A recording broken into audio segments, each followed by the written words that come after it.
Hello, नमस्कार guys. मी आलो सूरज पाटील तुमच्यापुढे मुद्दा मांडण्यासाठी, माहिती देण्यासाठी. आपला आज थोडक्यात दोन शब्द आपण एका विषयावर बोलू. शिक्षक म्हणजे काय? जसं मागच्या वेळेस आपण बघितलं एज्युकेशन म्हणजे शिक्षण म्हणजे काय आपण बघितलं.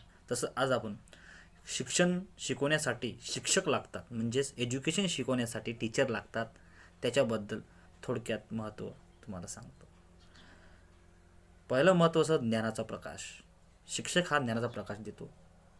शिक्षक आपल्याला अज्ञानाच्या अंधारातून बाहेर काढतो आणि ज्ञानाचा प्रकाशात आपल्याला टाकतो, म्हणून त्याला ज्ञानाचा प्रकाश म्हणतात. तसेच दुसरा मुद्दा असा व्यक्तिमत्व विकास. तर आपल्या व्यक्तिमत्व विकासाचा आढावा घेतात.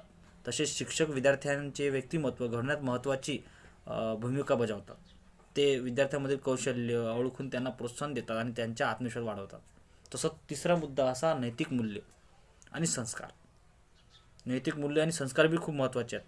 शाळेत शिक्षक आपल्याला शिस्त, दयाळूपणा, प्रामाणिकपणा आणि सामाजिक जबाबदारी यासारखी महत्त्वाची जीवनमूल्ये शिकवतात. तसंच चौथा राष्ट्रनिर्मिती. शिक्षक हे उद्याचे आदर्श नागरिक घडवतात. म्हणजे जसं आज आपण एक विद्यार्थी आहोत, शिक्षकाच्या हातीच असते भक्त बनवणं आणि देशद्रोही बनवणं. म्हणून शिक्षक कधी पण देशभक्तीवालाच माणूस बनवतो, घडवतो. तसंच मार्गदर्शक आणि मित्र पण असतो. शिक्षक केवळ शिकवत नसतो, मुलांना मार्गदर्शन पण करतो, त्यांना चांगल्या प्रकारची माहिती देते आणि चांगल्या प्रकारच्या तो मदत पण करतो. तशाच प्रकारे तो आपल्या जगण्याची कला शिकवतो. तसंच जगण्याची कला, आई वडील आपल्याला जन्म देतात, आई वडील आपल्याला पालनपोषण करतात, परंतु आपलं खरं शिक्षक काय सांगतो की कसं जगावं, कसं राहावं, कसं बोलावं, कसं वाचावं, चार चौघात कसं राहावं, शिस्तबद्ध राहावं, शिस्तीत राहणं हे शिक्षक शिकवतो. मग शिक्षकाचं महत्त्व खूप आहे.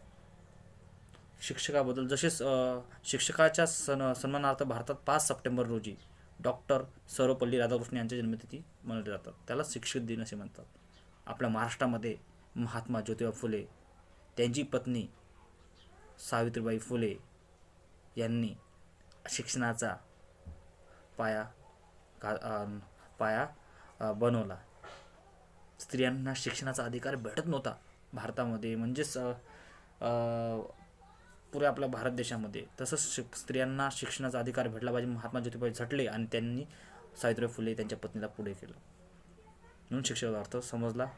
जय हिंद, जय भारत.